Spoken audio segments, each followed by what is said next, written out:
নমস্কার বন্ধুরা, মনমোহিনী কিচেনে সবাইকে স্বাগত জানিয়ে আমি আজকে একটা বোয়াল মাছের রেসিপি নিয়ে দৌড়ে দৌড়ে চলে এসেছি আপনাদের সামনে দেখানোর জন্য। আপনারা দেখুন আমি কীরকম করে রান্নাটা করি। রান্নাটা দেখলে অবশ্যই আপনাদের ভালো লাগবে। এই যে আমি এখানে বোয়াল মাছ নিয়ে নিয়েছি। এখানে আমার 8 টুকরো বোয়াল মাছ আছে। বোয়াল মাছ এরকম দেখে কিনবেন আপনারা, কালো রঙের বোয়ালের খেতে খুব টেস্ট হয়, কালো দেখেই কিনবেন। এই যে আমি মাছটাকে কেমন করে মেখে নিচ্ছি দেখবেন। প্রথমে এই দিয়ে দিলাম মাছগুলো, তারপরে দিয়ে দেবো এরকম গোল গোল করে কাটা আলু। এখানে আমি 2টো আলু নিয়ে নিয়েছি বড় বড় সাইজের।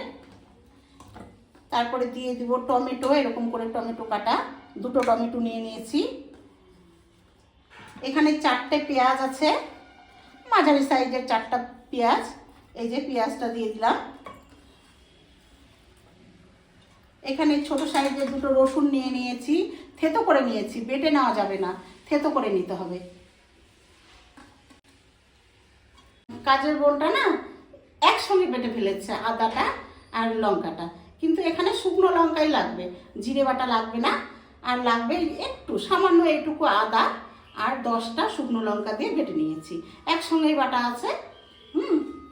এবার বাটাটা দিয়ে দিচ্ছি। এবারে দিয়ে দেবো পরিমাণ মতো লবণ, দিয়ে দেব হলুদটা খুব বেশি দেওয়া যাবে না, তাহলে যেহেতু কাঁচা মাছ গন্ধ করবে, পরিমাণ মতো দিতে হবে। এরপর সরষের তেলই কিন্তু লাগবে বন্ধুরা, একটু বেশি লাগবে সরষের তেলটা, যেহেতু কাঁচা মাছ ওই জন্য লঙ্কাটা, শুকনো লঙ্কাটা আর তেলটা একটু বেশি লাগবে। এরপর আমি মাছটাকে মেখে দিচ্ছি। মাছটাকে খুব সুন্দর করে মেখে নিতে হবে, মানে দেখলে যেন মনে হয় যে আধা রান্না এখানে হয়ে গেছে। খুব সুন্দর করে মেখে নিতে হবে। যারা হাত দিয়ে মাখতে পারবেন না তারা এই যে ছুলনি দিয়ে মেখে নেবেন, যাদের হাতটা যদি জ্বালা করার ভয় থাকে। কিন্তু হাত দিয়ে মাখলে একটা আলাদাই মাত্রা নিয়ে আসে রান্নার। আর আমার বন্ধুরা, আমার বাটা মশলার রান্না, আমি মিক্সচার মেশিনেও মানে মশলা করি না, আমার সব মশলাই পাটায় বাটা।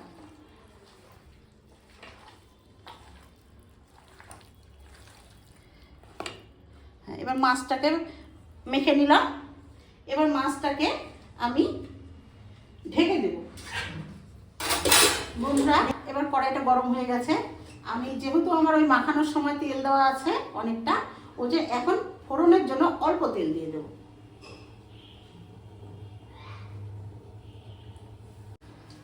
ফোড়নে দেব আমি এই যে 4টে শুকনো লঙ্কা, 2টো তেজপাতা আর গোটা জিরে। শুকনো লঙ্কা,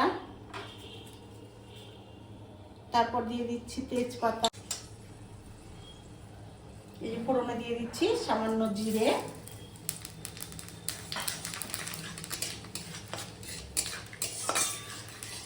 ফোড়নে একটা সুন্দর গন্ধ বেরিয়ে গেছে।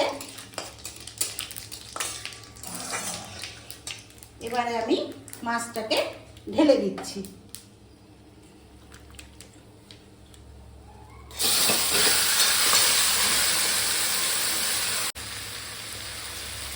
এবার মাছটাকে আমি একটু নেড়ে চেড়ে গরম জল দিয়ে দেবো।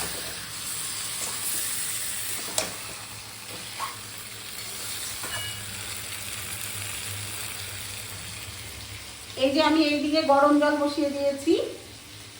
এই রান্নাটাতে একটু গরম জলই লাগবে।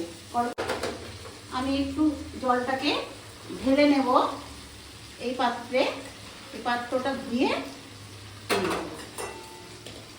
জলটাকে একদম সুন্দরভাবে দিতে হবে, কেন বেশি যেন না হয়। বেশি দিলে অনেকক্ষণ ফোটাতে হবে, জিনিসটাকে বেশি সেদ্ধ হয়ে যাবে। বোয়াল মাছ তো নরম মাছ, বেশি দিতে হবে না। মাছের জল, পেঁয়াজের জল, টমেটোর জল, এগুলো তো ইয়ে হবে, লাগবে যেন আলু আর মাছটা ভালোভাবে সেদ্ধ হয়ে যায়। এই রান্নাটা আমাদের বাড়ি হলে না একটু চাল বেশি নিতে হয়, সবাই একটু ভাত একটু বেশি খেয়ে ফেলে, আর আমার তো বেশি খেতে পায়। এবার ঢেকে দেবো। হ্যাঁ,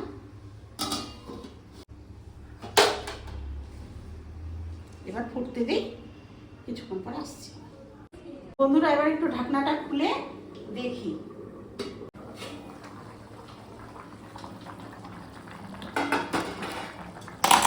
আর ঢাকা দিতে হবে না বন্ধুরা, এবার এমনি এরকম করে ফুটিয়ে নিতে হবে।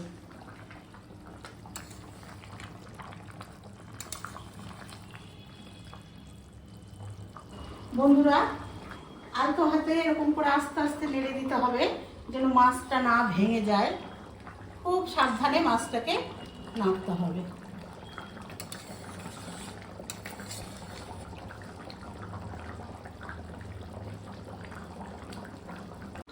বন্ধুরা আবারও একটু আমি নেড়ে দেবো আলতো হাতে।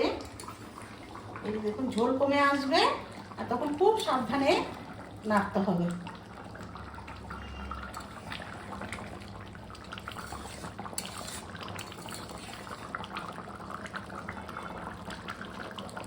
এখনো 10 মিনিটের মতন ফোটালে হয়ে যাবে।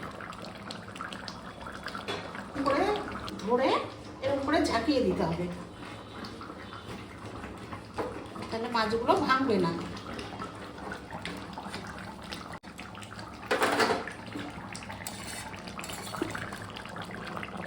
ঝোলটা গাঢ় হয়ে এসছে। এই যে মাছ,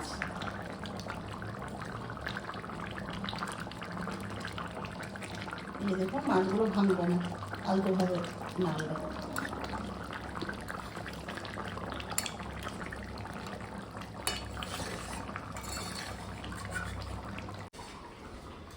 বন্ধুরা রান্নাটা আমার হয়ে গেছে। এই যে দেখুন,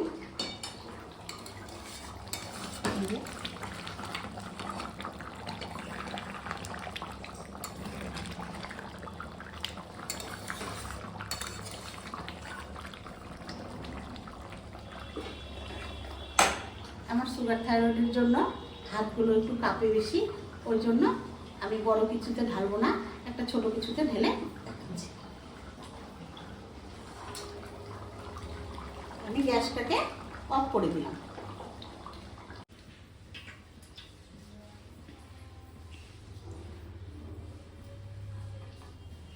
বন্ধুরা কেমন হয়েছে জানাবেন।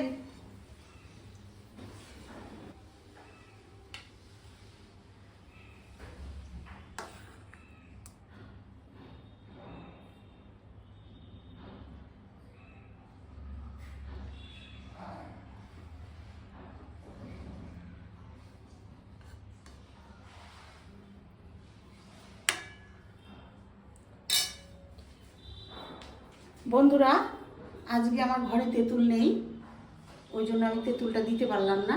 আরেকদিন তেঁতুল দিয়ে রান্না করে দেখাবো। একটু হালকা তেঁতুল দিতে হয়, তাহলে আরও দ্বিগুণ টেস্ট বেড়ে যায়।